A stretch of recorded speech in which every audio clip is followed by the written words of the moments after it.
Buenos días.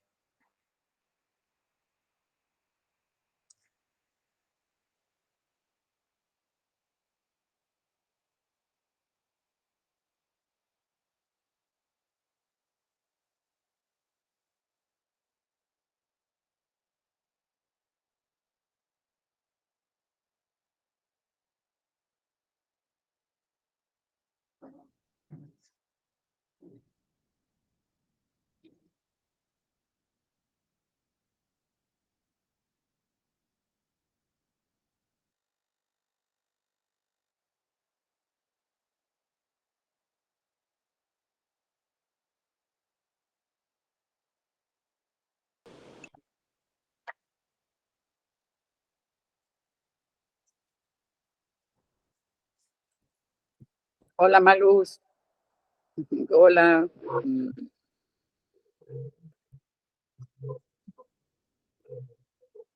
Buenos días. Buenos días, Buenos Albi. días. Buenos días, Buenos Cristi. días, buenos días. Buenos días, Malú. Bonito día. Hola, buenos días. Ah,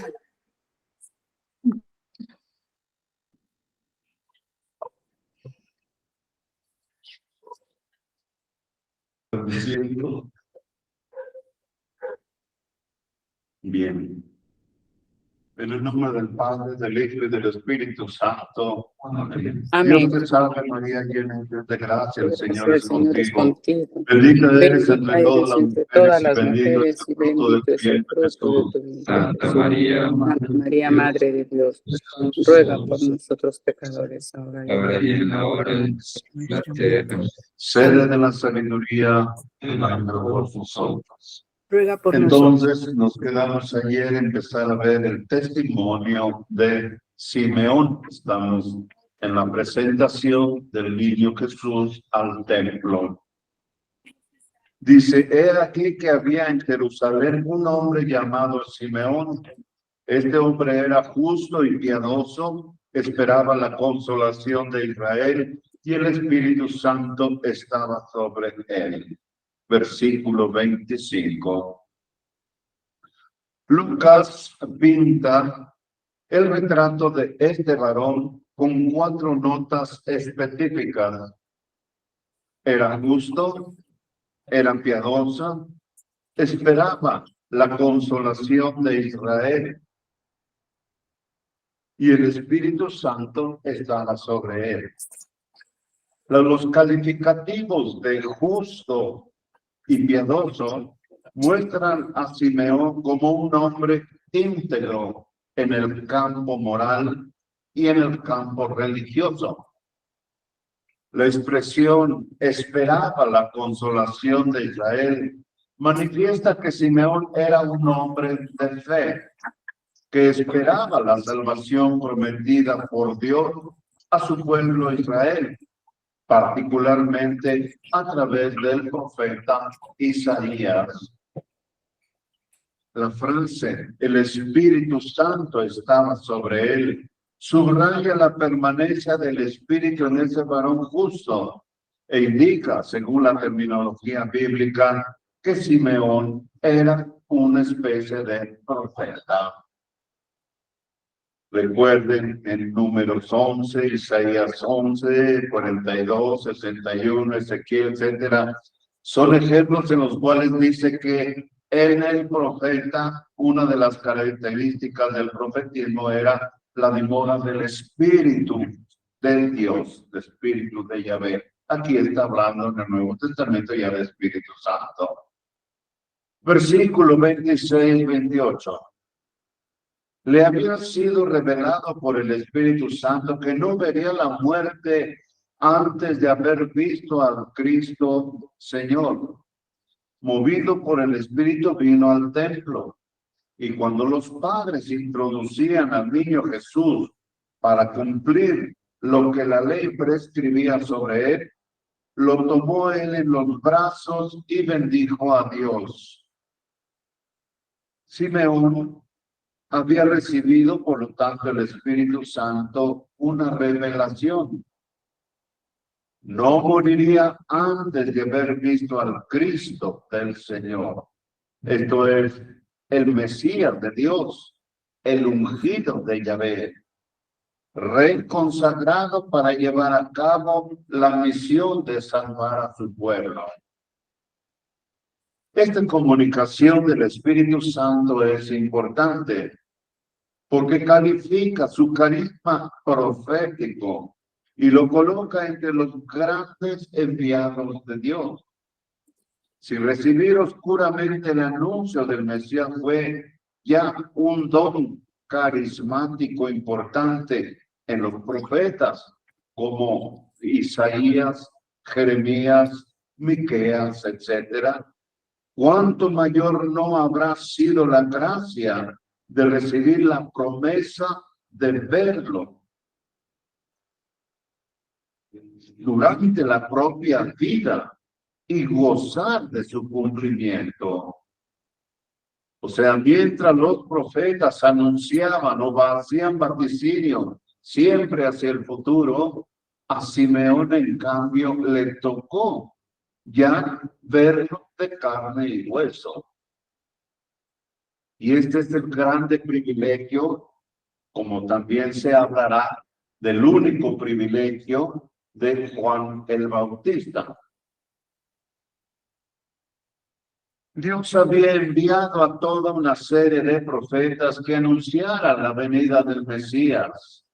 No es pues de extrañar que ahora, al aparecer Simeón, el Salvador, el Mesías, Dios mismo hiciera surgir en torno a él nuevos profetas que indicaran su presencia ya en medio del pueblo. Recuerden lo que dice San Juan, hablando de Juan el Bautista. El único privilegio que tuvo de mostrar aquel que anunciaba el último profeta del Antiguo Testamento.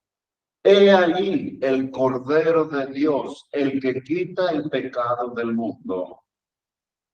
Y Simeón, al impulso del Espíritu, vino o fue al templo.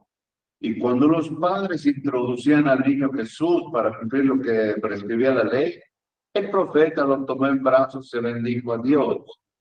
Bendecir a Dios es alabarlo, es glorificarlo, es ensalzarlo. Es de notar que a propósito de Simeón el Evangelista, ha mencionado el Espíritu Santo hasta 3 veces. Simeón, por lo tanto, fue un hombre del Espíritu. Versículos 29-32. Famoso cántico de Simeón, o Nunc Dimittis. Ahora, Señor, puedes, según tu palabra, dejar a tu siervo que vaya en paz, porque han visto mis ojos tu salvación, la que has preparado a la vista de todos los pueblos, luz para iluminar a los gentiles y gloria de tu pueblo Israel. El cántico de Simeón, a propósito de Jesús, corresponde al cántico de Zacarías, como es propósito de Juan. Todo el oráculo está saturado de alusiones al segundo Isaías. Isaías 45, 42:6, 46:13 y 49:6.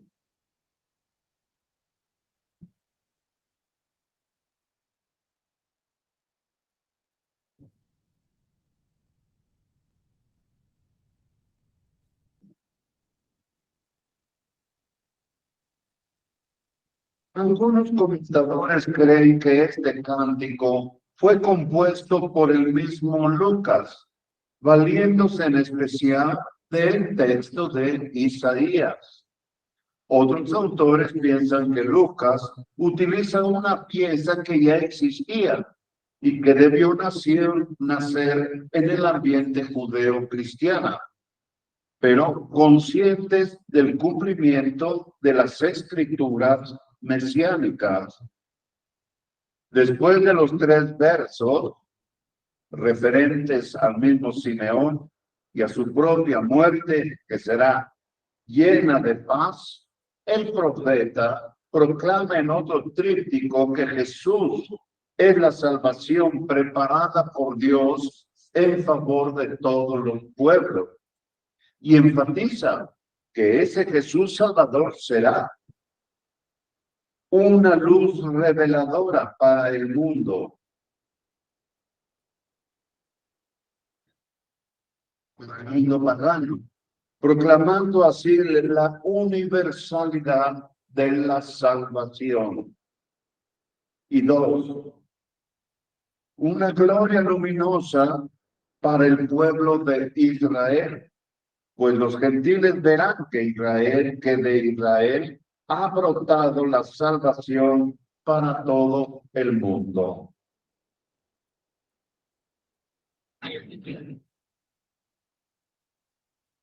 Versículo 33-35. Versículo 33. Y su padre y su madre estaban admirados de todo lo que se decía de él. Lucas nota que su padre y su madre estaban admirados. El evangelista no debe dar a José el título de padre de Jesús, a pesar de haber proclamado explícitamente la concepción virginal de María.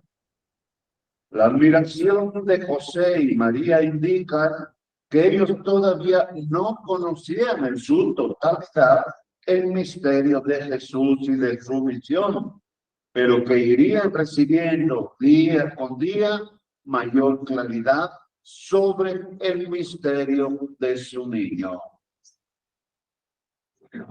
Versículo 34-35. Y Simeón los bendijo y dijo a María su madre: he aquí que éste ha puesto para caída y resurrección de muchos en Israel, y para signo de contradicción, y a ti mismo una espada te atravesará el alma, para que sean descubiertas las intenciones de muchos corazones. Hay que notar que ante todo, que estando presentes José y María, es la madre a quien se dirige el profeta Simeón. Pues bien, a pesar de que Jesús será luz para los gentiles y gloria para Israel, sin embargo, va a provocar una crisis en su propio pueblo. Será causa de disensión y motivo de contradicción. Jesús es, por lo tanto, signo. Y un signo es una señal que indica algo que ve juntamente con otra realidad que no se ve. Por tanto, debe ser aceptado libremente en la fe y de ninguna manera por la fuerza. Siendo así, muchos acogerán a Jesús y recibirán la gracia de la salvación, porque habrán creído en él. Otros, en cambio, cerrándose a la luz, lo rechazarán, y Jesús será para ellos como un obstáculo ante el cual tropezarán y caerán. Cuando San Lucas escribe esta página, sabe ya por experiencia apostólica narrada en los Hechos de los Apóstoles que muchos hijos de Israel se han hecho sordos al mensaje evangélico y no han querido creer en Jesús.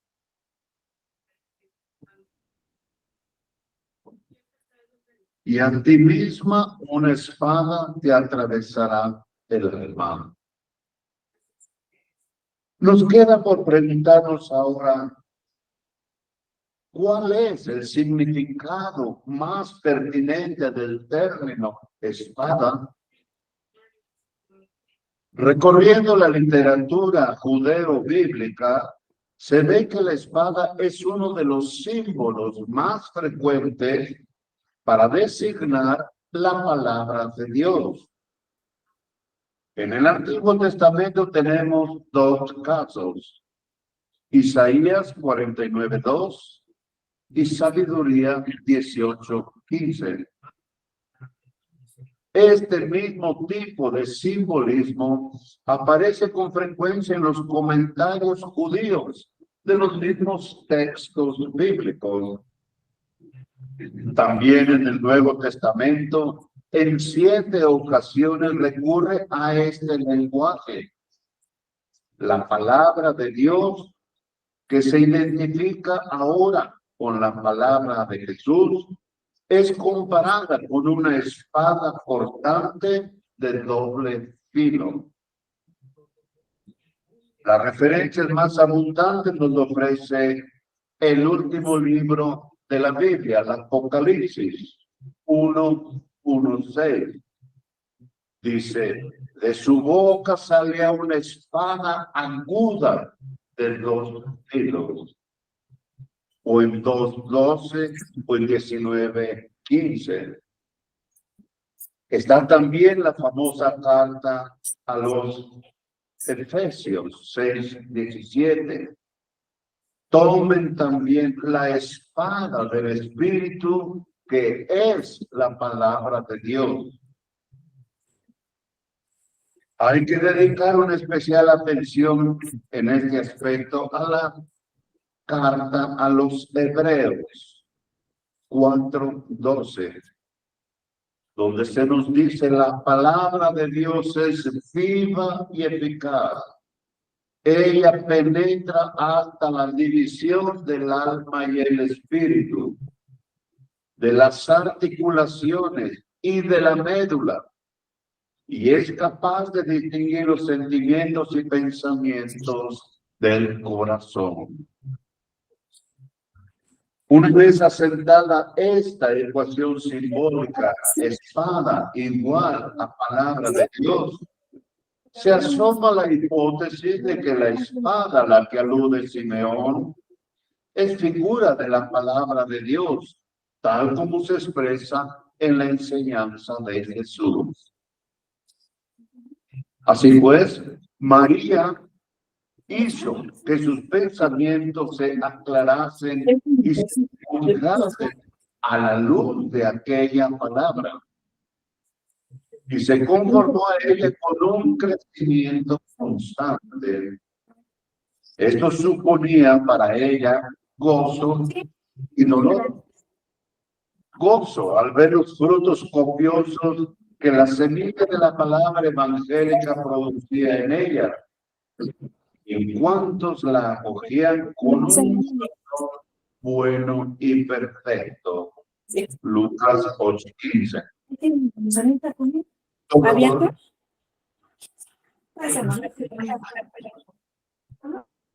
Dolor cuando buscaba angustiada a Jesús en Jerusalén y no comprendió su respuesta.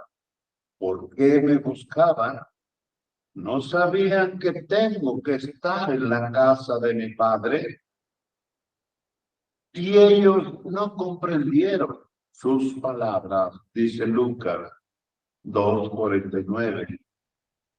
Conservando en su corazón el enigma de esa frase, ella, dice la Lumen Gentium 58, avanzó en la peregrinación de la fe,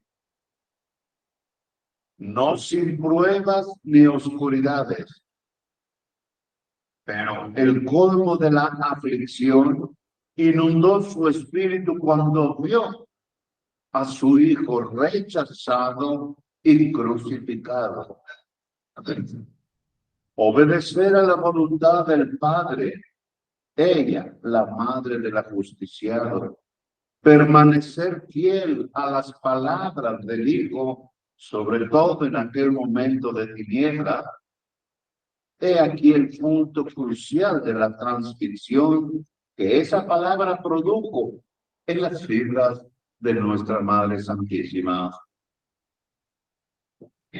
María, la madre de Jesús, estará unida a la misión dolorosa de su Hijo.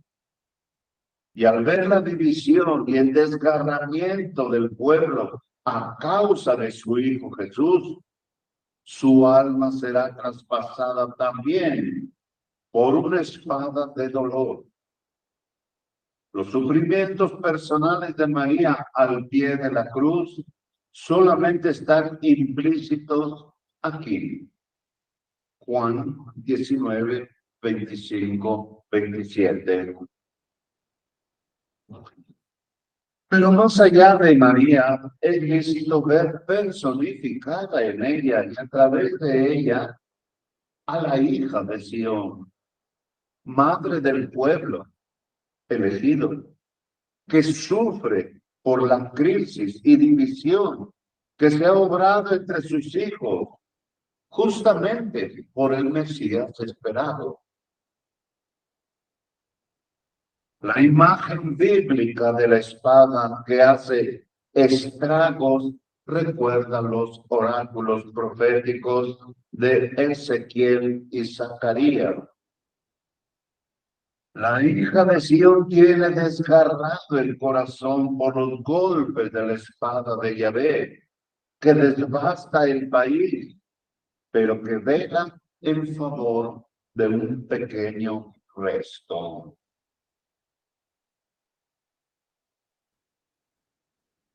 La intervención de Ana la profetisa, 2:36-38. Dice el texto: había también una profetisa, Ana, hija de Fanuel, de la tribu de Aser, de edad avanzada. Después de casarse, había vivido 7 años con su marido y permaneció viuda hasta los 84 años. No se apartaba del templo, sirviendo a Dios noche y día en ayunos y oraciones. Como se presentase en aquella misma hora, alababa a Dios y hablaba de él, del niño, a todos los que esperaban la redención de Jerusalén. La intervención de Ana en este pasaje sirve para completar el cuadro de los profetas enviados por Dios a fin de dar testimonio de la presencia del Mesías en medio de su pueblo. Ana era una mujer consagrada totalmente a Dios. No se apartaba del templo, según el ideal del israelita perfecto, y se dedicaba al ayuno y a la oración. La mención de la edad de Ana, perfectamente verosímil, oculta tal vez además una apreciación simbólica al número 7, que indica plenitud, y 84 es 7 veces 12. Probablemente Lucas quiere pintar a Ana como una fiel israelita, profetisa, mujer de oración y de austeridad, santa en su matrimonio. 7 años estuvo casada, creciendo en santidad durante el largo tiempo de su viudez hasta los 84. También Ana, gracias a la intuición profética que el Espíritu Santo le había concedido, percibió en aquel pequeñito, el niño, la redención para Jerusalén. La redención es la liberación mesiánica del pueblo de Dios, que tocaba muy particularmente a la ciudad santa, a Jerusalén, lugar escogido por Dios para que en ella se realizaran los acontecimientos de la salvación. Lucas no deja pasar por las ocasiones para destacar la importancia de esta ciudad, Jerusalén. una síntesis. Además de reconocer las virtudes religiosas de María y de José, al querer cumplir con exactitud las prescripciones de la ley de Dios, es necesario destacar los elementos doctrinales de particular significado. 1. María presenta a su hijo al Señor. La escena en la cual no se menciona el rescate aparece como un acto de ofrecimiento que la Virgen María hace a Dios de su primogénito, como oblación de una víctima, como la consagración de su hijo al servicio exclusivo del Señor. El hecho de no haber mencionado el rescate significa ya la ley plena sobre la presentación del primogénito, es decir, que será consagrado al Señor. A la luz de toda la vida de Jesús, el ofrecimiento que María hace de su hijo en el templo es un anuncio de oblación que del mismo hará en el Calvario. Es a la manera de una oblación sacerdotal. 2. María es la personificación de la hija de Sión, madre del pueblo de Dios. Ella sufre a la par de su hijo ante la perspectiva de la división del pueblo a causa de la aceptación o rechazo de su hijo, de los hijos de Israel. Y después de ello los gentiles harán de Jesús hijo y su dolor se agudizará a causa de aquellos que han optado contra Jesús, cerrándose al ofrecimiento que Jesús mismo les ha hecho de la salvación.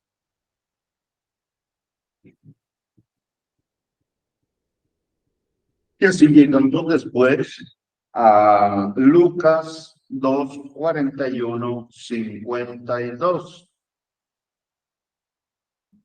María guardaba todas estas cosas, meditándolas en su corazón.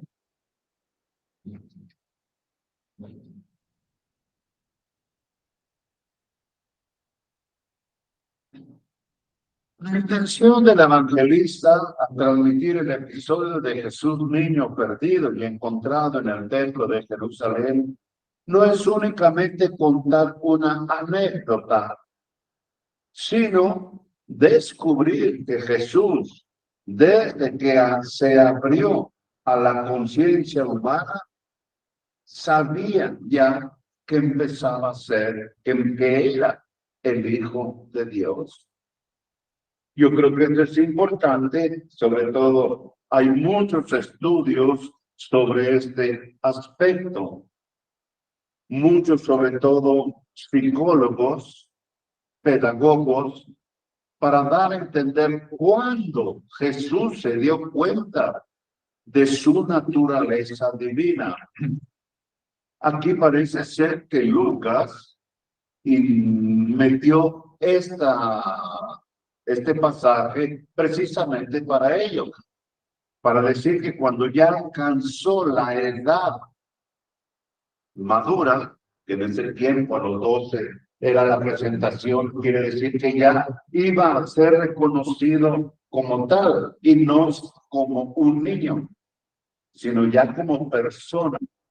Entonces aquí Lucas trata de ver en esto un hecho de que era el momento en el cual él ya tomaba conciencia de quién verdaderamente era él.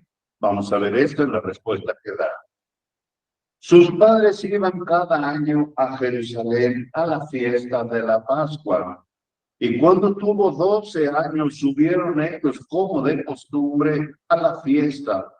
Y terminados los días, al volverse, se quedó el niño Jesús en Jerusalén, sin que lo supieran sus padres. Pero creyendo que estaría en la caravana, hicieron un día de camino y le buscaban entre los parientes y conocidos. Pero al no encontrarlo, se volvieron a Jerusalén en su busca. versículo 41-45. La ley prescribía 3 peregrinaciones al año: para la fiesta de Pascua, para la de las 7 semanas y para la de los tabernáculos. Éxodo 23, 14, 17, Éxodo 34, 22, 23 y Deuteronomio 16, 16. Al escribir que los padres de Jesús iban cada año a Jerusalén para la fiesta de la Pascua, Lucas hace resaltar nuevamente la obediencia de José y de María a los mandatos de la ley. El evangelista subraya que Jesús tenía 12 años. Era la edad en el judaísmo donde habían fijado para hacer entrar a un niño en una observancia más plena de la ley. Era la edad de la madurez religiosa. La pérdida de Jesús tiene todas las garantías de probabilidad. Es un accidente que fácilmente puede acontecer en la vida de cada uno, sobre todo cuando hay tumulto, muchedumbre, confusión de personas. Dice el texto 46-47. Y sucedió que después de 3 días lo encontraron en el templo, sentado en medio de los maestros, escuchándolos y preguntándoles. Todos los que lo oían estaban estupefactos, estupefactos por su inteligencia y sus respuestas. Una característica del tercer evangelio es que el autor ha querido iluminarlo todo por anticipado, con la luz de la Pascua. Pues bien, además de aludir a la Pascua, Lucas menciona en este caso 3 detalles que hacen pensar ya en los acontecimientos de la resurrección. Estos detalles son: después de 3 días, lo encontraron y en el templo, casa de mi Padre. Jesús está en medio de los maestros de las Escrituras que enseñaban en los patios del templo. Su enseñanza, como lo hará Jesús más tarde, era con frecuencia a base de diálogos, preguntas y respuestas. La inteligencia que muestra Jesús niño y que maravilla a los doctores es una inteligencia viva y penetrante para su edad, sin que necesariamente suponga una sabiduría milagrosa.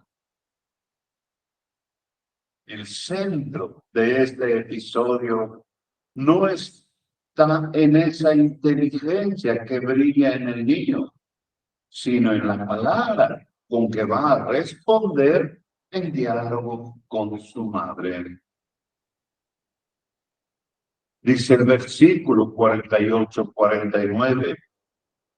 Cuando lo vieron, quedaron sorprendidos y le dijo su madre: Hijo, ¿por qué nos has hecho esto? He aquí que tu padre y yo, angustiados, te buscábamos. Y les dijo: ¿por qué me buscaban? ¿No sabían que es preciso que yo esté en la casa de mi padre? ¿O que me ocupe de las casas de la casa de mi padre? Habiendo encontrado en el templo al niño Jesús, María, su madre, toma la iniciativa para dirigirse a él. La pregunta angustiada de María recuerda expresiones bíblicas que se leen Génesis, Éxodo, Número y Jueces.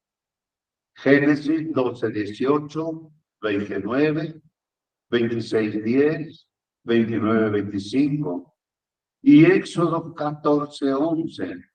En Números 23:11 y Jueces 15:11. La respuesta de Jesús merece toda atención. Es el foco de la escena y su cumbre doctrinal.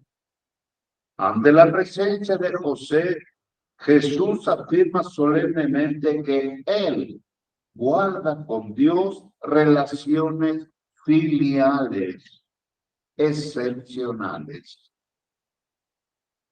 Dios es su verdadero Padre. Desde que Jesús ha comenzado a usar la inteligencia humana, ha tenido conciencia y experiencia de ser hijo de Dios, en sentido estricto. Y ahora que ha entrado en la edad de su madurez religiosa, es una obligación divina para él estar en el templo, que es la casa de su Padre.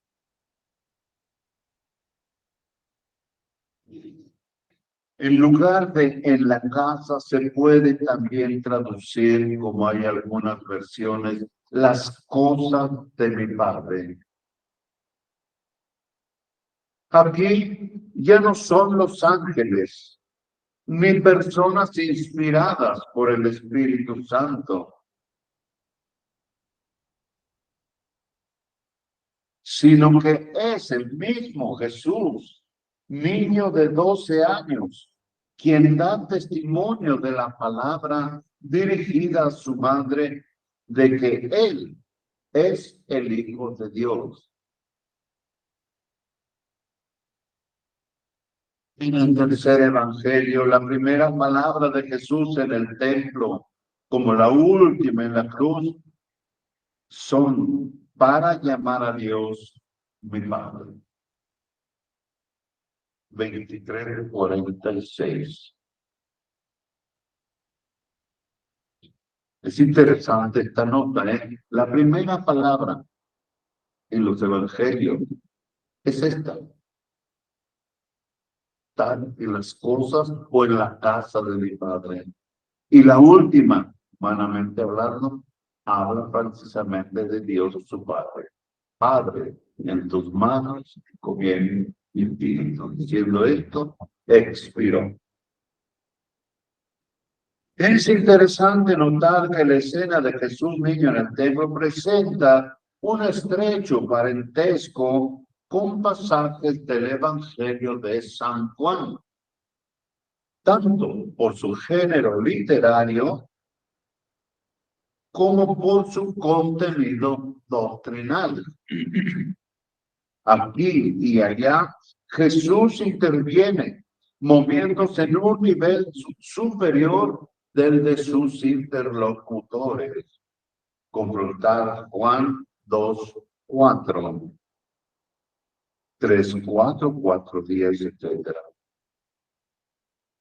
Pues bien, es importante constatar que tanto en Lucas 2:48, 49, como en Juan 2:3-5, una intervención de María, la madre de Jesús, es la ocasión para que éste manifieste al externo algo del misterio de su persona o de su misión. Misterio que lleva en lo más profundo de su ser. Aunque los evangelios de la infancia son eminentemente cristológicos, la Virgen María juega en ellos un papel importante a cada paso. En nuestro caso, la intervención de su madre ocasiona la afirmación que Jesús hace de su filiación divina. Cuando nos referimos a Juan 2, 2, 3, 5 son las bodas de Caná. Cuando le pide que colabore con el vino. Además, la respuesta, pregunta de Jesús a su madre, es una invitación a ella y a José para que vayan penetrando más y más en el secreto del plan que su Padre Dios tiene para él. En el momento, en el comentario de Lucas, pero ellos no comprendieron nada las palabras que les dijo, versículo 50, podemos ver que el misterio de la filiación divina de Jesús y la misión que Dios le ha confiado superan los niveles de la inteligencia humana, aún la más abierta a la palabra de Dios. Sin embargo, las escenas precedentes prueban que María y José fueron percibiendo poco a poco los secretos de este misterio.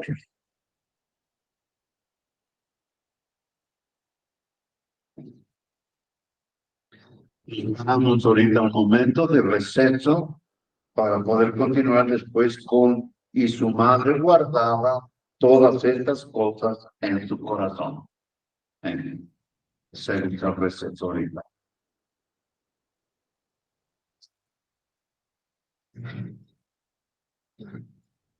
Muy bien. Muy bien, vamos a hacer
Vamos ahora a continuar.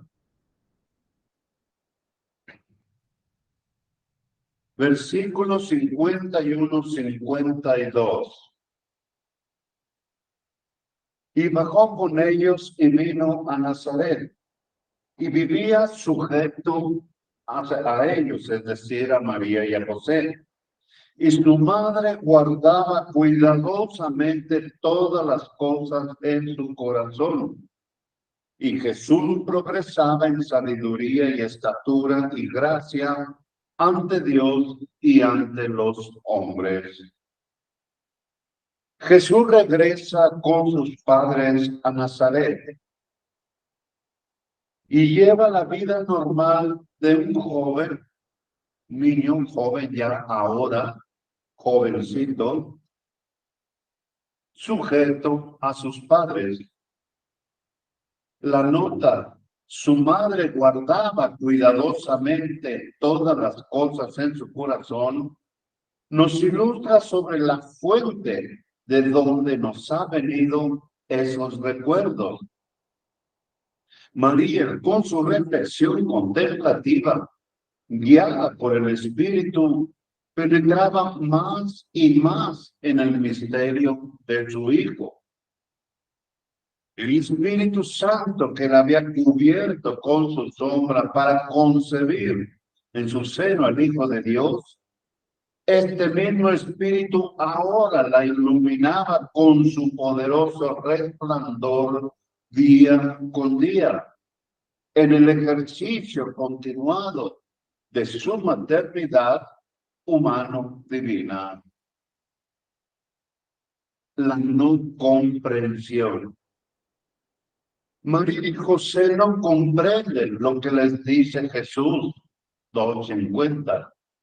Lo mismo ocurre cuando Jesús les comunica a los discípulos la misión dolorosa que le aguarda. La reacción habitual por parte de ellos es la incomprensión total. La pasión, muerte, es un tema que no acaban de entender. Más aún esas palabras quedan totalmente cerradas a su inteligencia, tanto que tienen miedo de dirigirles preguntas sobre ese tema. Lucas 9:45, por correspondiente Marcos 9:32b. Hay, sin embargo, una diferencia entre María y los discípulos. Mientras esos tienen miedo de volver sobre la cuestión, María, por el contrario, conservaba en su corazón también esas palabras. Si pensamos en esta actitud de la Virgen a la luz de lo que significa la memoria bíblica en el Antiguo Testamento, hay que concluir que María guardaba en su ánimo aquel enigma con silencio reverente y activo. Está atenta a descifrar su sentido, permanece abierta al misterio y se deja guiar, afectar por él. Delante de Jesús se perfila un camino erizado de espinas. La madre acoge en su corazón también ese designio oscuro de muerte y de resurrección. No le es dado a la inteligencia saber cómo tiene que estar Jesús en la casa de su Padre. Sin embargo, la promesa de una resurrección de entre los muertos encuentra un aval de certeza en las continuas liberaciones del dolor y de la muerte que Dios concedió a los padres del Antiguo Testamento al tercer día. La Virgen conoce esa historia y se sumerge en ella para aguardar doliente y vigilante su tercer día, el día del Señor. A la frase Jesús progresaba en sabiduría y estatura y gracia, es un eco de Lucas 2:40. Y para escribir a Lucas ha inspirado en la historia de Samuel. Primera de Samuel 2:26, Proverbios 3:4. Siendo Jesús el Hijo de Dios, sin embargo ha tomado una naturaleza humana como la nuestra y por tanto, como verdadero hombre, puede crecer y desarrollarse ante Dios y ante los hombres.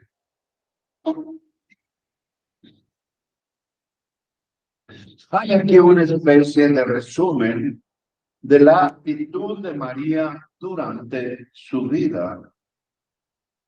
Ella ha sido antes que nada testigo ocular, tanto del nacimiento de su hijo como de su muerte y resurrección. Solamente ella, frente a la admiración que suscitaba el anuncio de la resurrección, transmitido por los apóstoles y los pastores de la iglesia, podía pensar de nuevo en las circunstancias del nacimiento de Jesús, interpretándolas en el corazón. Como escribe Lucas, utilizando el participio simbalusa. Se trata de compulsar dos realidades, tanto si se trata de personas como de cosas, llegando a formular una interpretación bien definida, una visión clara, una exégesis de los hechos en torno a los cuales se ejerce la mente, con la intención de encontrarles una explicación. Ella, con el tiempo, ha llegado a ser la única capaz de penetrar el misterio del nacimiento, después de que Jesús resucitó de entre los muertos. Era la única que había sido protagonista de la encarnación del Hijo de Dios. A partir del siglo IV, los padres de la Iglesia y los escritores eclesiásticos señalan que María fue la fuente donde fue a beber la comunidad de los primeros cristianos. Las noticias relativas al origen humano y en los primeros años del Salvador, María conservaba todas estas cosas en su corazón para luego transmitir a la iglesia los frutos de una larga meditación contemplativa. La iglesia apostólica tomó conciencia de que María era un paso obligado para llegar a conocer los albores de la encarnación. Solamente ella tuvo una experiencia directa de aquellos hechos y los recordó asiduamente hasta conseguir la plena inteligencia de los mismos, gracias sobre todo a la revelación pascual.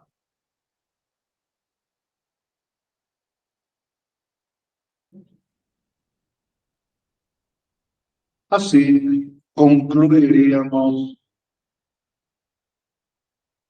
el curso de por sí en esta parte de María y San Pablo en los sinópticos, Mateo, Marcos, Lucas.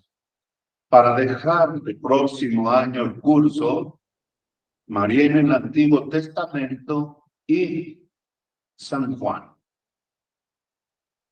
Sin embargo, nos falta todavía otro pasaje importante. siempre no es evangelio, pero sí el autor es de los sinópticos de Lucas, María en Hechos 1:14. María está reunida con los apóstoles en espera del Espíritu Santo. Esto es lo que vamos a terminar así el curso con este último pasaje. En Hechos 1:14, Lucas es puntual en decirnos que después de la ascensión de Jesús, todos ellos, o sea, los 11 apóstoles, perseveraban unánimes en la oración con las mujeres y con María, la madre de Jesús, y con sus hermanos. Es muy significativo que además de los apóstoles, versículo 13, se recuerde solamente a la Virgen con su nombre propio, María, acompañado de su máximo momento funcional, la Madre de Jesús. Pero ella no está separada, máximo un título de funcional, que es la Madre de Jesús. Pero ella no está separada del resto de la iglesia. Aunque tuvo una misión excepcional y única, María está en la iglesia y con la iglesia apostólica de Jerusalén.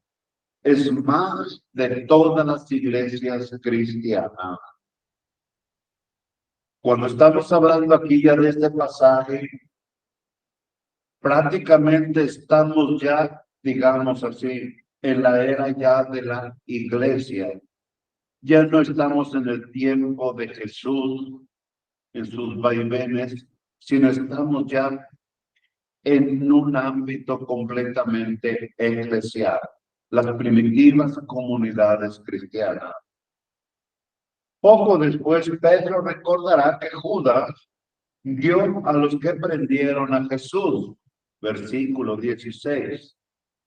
El recuerdo de esa defección a la que siguió luego la del mismo Pedro, Lucas 22:34, hace también de la comunidad de Jerusalén un cenáculo de misericordia y de perdón. María está rodeada de todos los discípulos que abandonaron al Maestro en la hora de las tinieblas. Esta reflexión no constituye el punto focal de la narración de Lucas, pero sí lo menciona. Pero tampoco podría decirse totalmente extraña a ella. Una tenue sugerencia en su favor puede verse en el discurso de Pedro para la sustitución de Judas, Hechos 1:15-22. Y en la negación del mismo apóstol, tal como nos lo narra también el tercer evangelista. Realmente Lucas, desde el primer capítulo de los Hechos, polariza la atención en el tema del testimonio que hay que rendir del Señor Jesús. En este horizonte también la presencia de María tiene una fidelidad perfectamente comprensible. Lo señalaremos articulando nuestra exposición en tres cuestiones respectivas a su persona. Hechos 1:14. A. Los destinatarios del don del Espíritu Santo en Pentecostés. Empecemos por preguntarnos, ¿quiénes son esos todos los reunidos juntos el día de Pentecostés? Hechos 2:1. Investidos del soplo del Espíritu que los capacitó para promulgar en otras lenguas las obras de Dios. Hechos 2:4-11. Este interrogante apega también a la figura de María. ¿Hemos de contarla o no entre aquellos todos. Los componentes de la comunidad jerosolimitana, es decir, de Jerusalén, aquella mañana de Pentecostés podrían ser el colegio apostólico, mencionado inmediatamente antes de la elección de Matías, que es el sustituto de Judas, o los 120 hermanos que se recuerdan en Hechos 1:15, o bien los 3 grupos específicos en los versículos 13-14.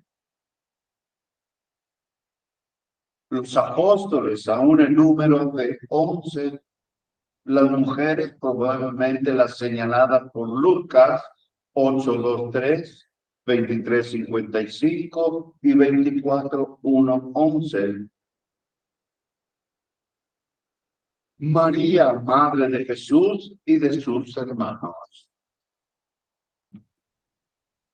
La mayor parte de los autores está por los 120 hermanos que representan a todos los miembros de la iglesia de Jerusalén, reunida en torno a los 12. El mismo Lucas ofrece indicios válidos para esta opción. En efecto, 1. Según Lucas 24, Jesús resucitado promete la efusión del Espíritu Santo, versículo 49, a los 11 y a cuantos estaban con ellos, versículo 33. 2. La profecía de Joel invocada por Pedro para hacer la exégesis del acontecimiento anunciaba una efusión del Espíritu sobre toda carne, es decir, sobre las personas, hijos e hijas, jóvenes y ancianos, siervos y siervas. Hechos 2:17-18. En su discurso, Pedro explica también que el don del Espíritu sería recibido por todos los que se arrepintiesen y pidieran el bautismo en el nombre de Jesucristo. Hechos 2:38. Y las personas que acogieron la palabra de Pedro fueron unos 3,000, dice el versículo 41. Así pues, si el Espíritu se concedió a todos los recién convertidos en tan gran número, sería poco congruente pensar que este mismo don no bajase sobre todos los 120 que creían ya en Jesús. Ver Pentecostés y testimonio. En el cuadro de la doctrina lucana, el Espíritu prometido por Jesús resucitado iba ordenado a una finalidad muy concreta, es decir, el testimonio. En efecto, decía Jesús, recibirán la fuerza del Espíritu Santo que vendrá sobre ustedes y serán mis testigos en Jerusalén, en toda Judea, en Samaria y hasta los confines de la tierra. Hechos 1:8. Revestidos de la fuerza del Espíritu Santo, Lucas 24:49, los 11 y los que estaban con ellos estarán en disposición de dar testimonio. ¿De qué cosa? De los acontecimientos, de la historia de la salvación que culminan en Jesús. En concreto, que el Espíritu de Cristo, que Cristo tenía que padecer y resucitar al tercer día. Versículo 46b. Que en su nombre se predicaría a todos los pueblos la conversión y el perdón de los pecados, empezando desde Jerusalén. Que todas las cosas estaban anunciadas de antemano sobre él en las Escrituras, y que por tanto todo aquello que tenía que cumplirse. Aquí es importante tener, porque más adelante Lucas en el libro de los Hechos de los Apóstoles insistirá primeramente sobre el famoso querigma, es decir, se hizo para entonces por los mismos apóstoles una frase o una serie de frases con los cuales todos estaban de acuerdo y estos mismos iban repitiendo. Y era precisamente el anuncio de la resurrección del Señor. Y empezaban como la predicación primera era para los mismos judíos. Pedro, sobre todo, en este querigma primitivo, el anuncio de la resurrección, insistía mucho en eso. Ese Jesús que ustedes mandaron matar, asesinar, ese mismo Jesús por la potencia del Espíritu, Dios lo resucitó. Aquí estamos en ese ámbito del testimonio, es decir, ¿de qué cosa? De los acontecimientos que ellos fueron testigos oculares. Ellos vieron la pasión, la muerte, pero también la resurrección. Y este era el aviso, este era el anuncio principal al cual todos predicaban. Y este era el testimonio.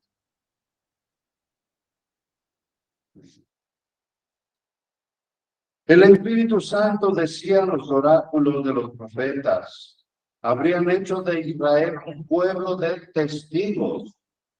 Con la efusión pentecostal del Espíritu enviado por Jesús resucitado, esa efusión se convirtió en herencia de toda la casa de Israel, que es ahora la iglesia de Cristo. Por ello, los que formaban parte de la iglesia de Jerusalén, los apóstoles, las mujeres, María y los hermanos de Jesús, después de que todos se llenaron del Espíritu, se hicieron idóneos, capaces, para dar testimonio del Señor Jesús, cada uno según su disposición. Aquí lo más importante que hay que destacar es que se hicieron idóneos, capaces, es decir, antes eran temerosos, se escondían porque pensaban que así como le sucedió a Jesús que lo prendieron, lo crucificaron, ellos que eran parientes unos, otros seguidores del estrecho, el grupo estrecho de los apóstoles y otros discípulos, les iba a suceder lo mismo. Entonces, es el Espíritu que les dio fuerza, les dio esa capacidad para dar precisamente testimonio de eso. Desde aquel día también María se vio plenamente iluminada por el Espíritu sobre todo lo que había hecho y dicho Jesús. Desde entonces es razonable pensar que ella comenzó a derramar sobre la iglesia los tesoros que hasta entonces había tenido para sí, encerrados en el archivo de sus meditaciones sapienciales.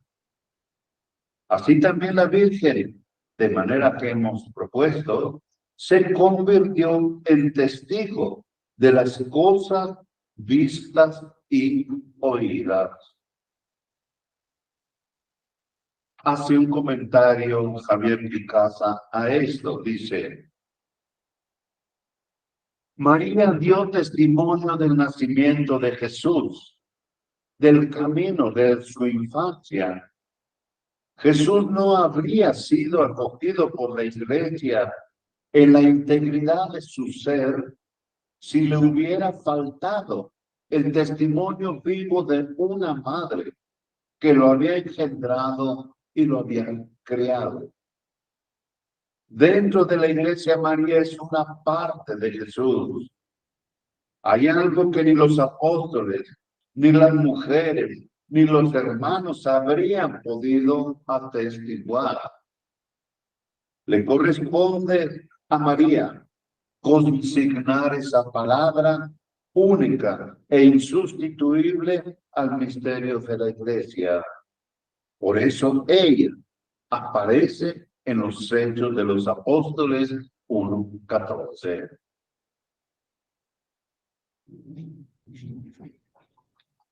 Pentecostés y Anunciación. Ella dio testimonio del nacimiento de Jesús, del camino de su infancia. Lucas deja vislumbrar una no débil analogía entre la bajada del Espíritu Santo sobre María en la Anunciación y sobre la iglesia en Pentecostés. Ver el paralelismo entre ambas situaciones en un cuadro sería muy interesante verlos respectivamente.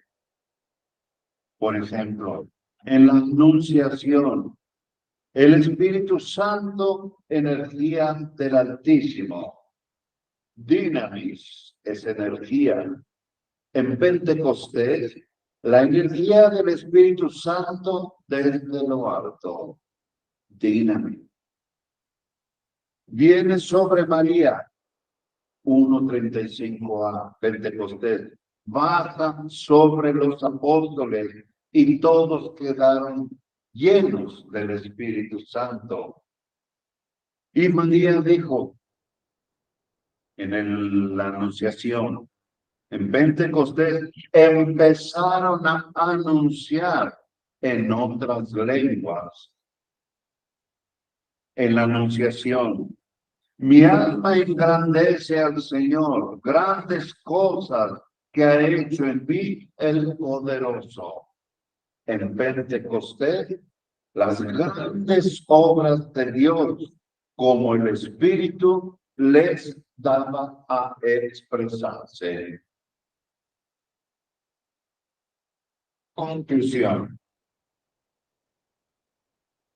En la Anunciación, el ángel había revelado a la Virgen que el niño que dará luz por obra del Espíritu Santo reinaría eternamente en la casa de Jacob. Su misión maternal, respeto al Mesías, contraía por tanto unos oráculos especiales con el pueblo de Dios de la nueva alianza. Y en efecto, el día en que el Espíritu suscita a la Iglesia de Cristo como una asamblea de testigos, María se sienta entre los discípulos como madre de Jesús.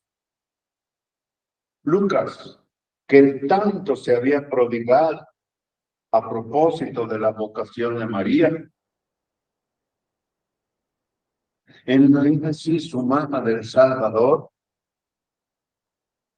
se contenta con un solo versículo para ella a la hora de describir la intervención del Espíritu en el nacimiento de la Iglesia. Sin embargo, en este fragmento está todo. En sí, guiada por el Espíritu Santo, la nueva comunidad de la Iglesia, urgida a confrontar con el conjunto narrativo del Evangelio de San Lucas. El resultado será el conocimiento de la filogénesis de la Iglesia en la historia de María. La iglesia será una imagen de María.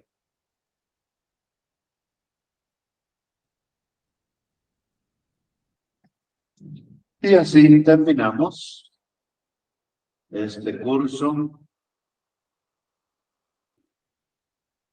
Gracias a Dios, vimos a menos lo más importante, lo que era un poco más temas que interesantes, claro, pero hemos tratado de ser más sencillos sin meternos en terminologías, en diferentes técnicas, algunas que se usaban para explicar ciertas palabras, sea en hebreas, sea en griego, para no hacer confusión, sino tratamos de dar lo esencial precisamente sobre este tema. Ya para los que vayan a estudiar una licenciatura en Mariología, van a retomar todo esto que vimos, pero ya lo van a tomar de otra manera más científica. Es decir, en cada propuesta o en cada nueva investigación se va a ver los pros, los contras, las hipótesis que hay sobre esto, contra o pro. Todo esto es para ahondar más el tema. Nosotros dimos solamente lo esencial, que al mismo tiempo está abierto, como ustedes se habrán dado cuenta, está abierto para que después cada uno pueda continuar profundizando. Si te dijo de esto, habrá que buscar más. Como les digo, hay mucha bibliografía, sobre todo del Evangelio de San Lucas. Hay sobre todo mucha bibliografía en algunos elementos o en algunas palabras claves que utiliza San Lucas. Hay estudios grandes, filológicos, hermenéuticos, sobre, por ejemplo, la anunciación, que es uno de los temas que es más comentado de todos los pasajes de San Lucas. Como ya presentamos aquí, por una parte, es un patrón de vocacional, llamadas vocacionales, pero está surgiendo también estas otras investigaciones como la que hemos visto más o menos. Es decir, utilizando toda la literatura no solamente apegada al cristianismo, sino también libros de otras religiones que de alguna manera son contemporáneas y de alguna manera hacen referencia a diferentes temas en los cuales Lucas habla. Y yo creo que es ahí donde está ahorita la investigación. Toda la literatura del Antiguo Testamento, fuera del ámbito bíblico, sino fuera en otras culturas que de alguna manera hablan indirectamente sobre lo que después el autor sagrado escribió. Por ejemplo, los documentos de Babilonia, toda esa parte, la angelología, Hammurabi, todos estos documentos que de alguna manera hablan, claro, en su cultura, pero tiene alguna manera incidencia en lo que escribió el autor sagrado. Por ejemplo, les decía, el famoso diluvio que espera. Un diluvio puede ser simplemente, y de acuerdo a los estudios arqueológicos, probablemente hubo una inundación terrible en toda esa zona. Pero el autor sagrado interpreta eso con una visión religiosa. Viene la historia de Noé, que se libra de esa autodestrucción, de esa grande, pero de veras, desastre. Entonces, pero como les digo, viene la lectura bíblica, pero bajo la visión religiosa y la interpretación siempre de Dios. Pero fuera de este ámbito se puede comprobar que probablemente sí hubo un fenómeno grande que arrasó buena parte de todo lo que era la Tierra Media. Era en ese tiempo, y de allí viene todo lo demás. Y así como eso también hay muchas cosas que pueden ayudar fuera del ámbito bíblico, están ayudando para dar a luz más cosas de lo que el autor sagrado escribió, claro, interpretándola a la luz de Dios, de Yahvé. Entonces, por eso les digo, está abierta todavía la investigación y muchos se están orientando hacia eso, utilizar toda esta literatura fuera del ámbito bíblico para ir completando, entendiendo mejor qué fue lo que escribieron estos autores. Cada día es más claro que varios pasajes de la escritura del Evangelio tienen una reminiscencia en el Antiguo Testamento. Hay muchas referencias, no solamente en pasajes, en citas bíblicas, sino también en actitudes. Les decía, Jesús puede ser considerado en cierta manera, en ciertos lugares, como el nuevo Moisés, como el nuevo Adán, como el nuevo José. Son figuras emblemáticas del Antiguo Testamento que después vienen leídas acá bajo otra perspectiva, obviamente pascual. Como hemos dicho también, todos estos evangelios que hemos visto, los de la infancia y los sinópticos, fueron escritos después de una experiencia pascual. Y esto está allí. Hay que tenerlo presente. No son historias de crónica, sino son simplemente un modo de mostrar el evangelio, la buena nueva, que es lo más importante que es los evangelios. No es historia sagrada, digo, crónica, historia así como la entendemos nosotros, sino es una historia sagrada en la cual está Dios como el autor y Jesucristo como el que va adelante en este plan.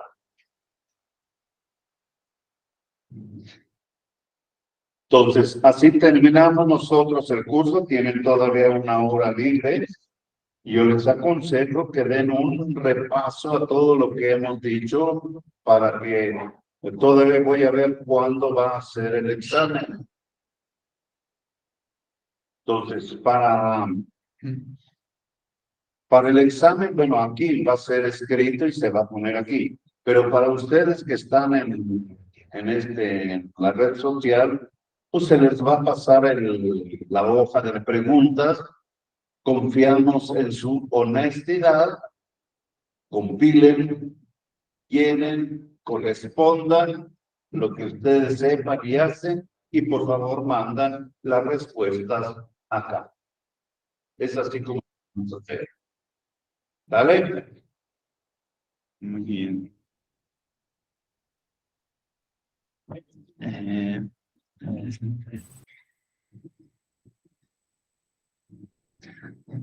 Se preguntan del material por ahí.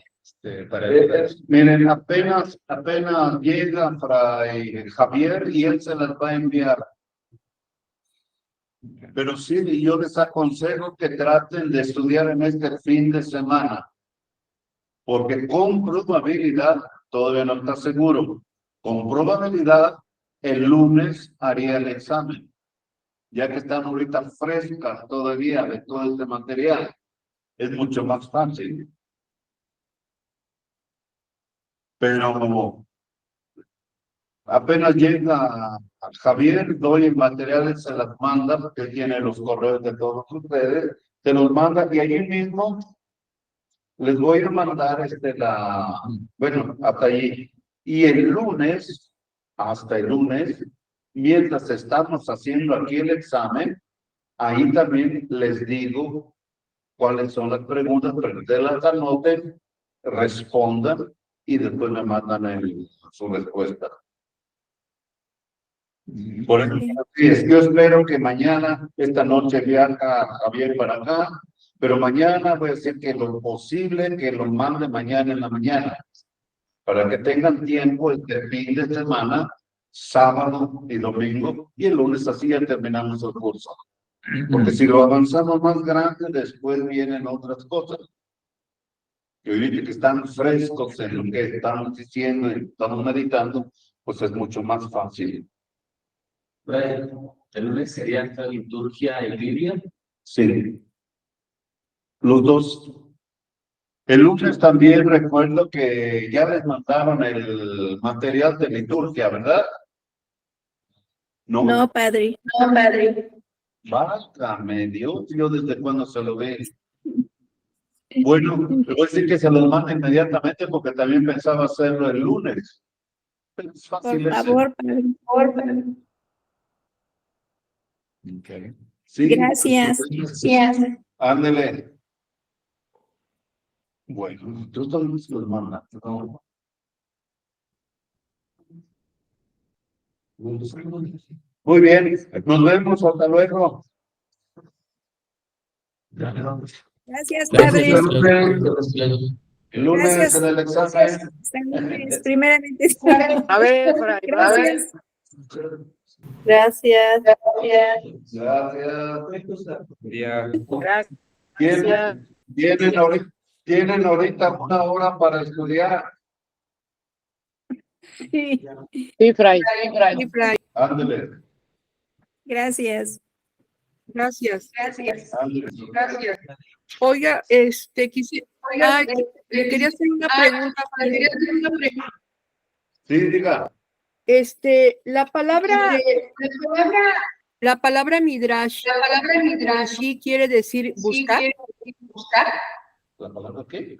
Midrash. Midrash. Midrash. La Midrash. La Midrash. Midrash. Midrash. ¿Qué significa? Ah, Midrash. Ajá. Ah, Comparar. sí, dijimos que el Midrash era un modo de interpretar y describir, obviamente, hechos históricos, pero valiéndose de situaciones concretas. No son cuentos y no son leyendas, pero sí son historias que tienen un fondo histórico, pero rellenas un poco de elementos actuales o con los cuales el autor puede enviar un mensaje. Ok. Gracias, Fray. En los apuntes ahí viene la definición y todo esto. Gracias. Ándale. Gracias. Ándale, hasta luego. Hasta luego. Sí,